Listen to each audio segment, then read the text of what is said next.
बारिश हुई तो फूलों के तन चाक हो गए।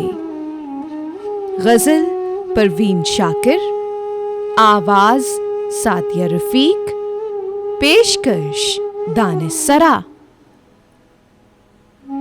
बारिश हुई तो फूलों के तन चाक हो गए, मौसम के हाथ भीग के सफाक हो गए।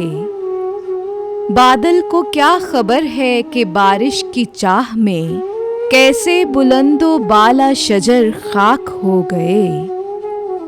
जुगनू को दिन के वक्त परखने की जिद करें, बच्चे हमारे अहद के चालाक हो गए।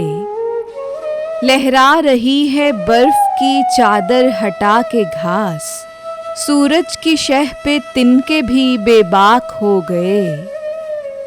बस्ती में जितने आब गजीदा थे सब के सब, दरिया के रुख बदलते ही तैराक हो गए। सूरज दिमाग लोग भी अब लागे फिक्र में, जुल्फे शबे फिराक के पेचाक हो गए। जब भी गरीबे शहर से कुछ गुफ्तगू हुई, लहजे हवाए शाम के नमनाक हो गए।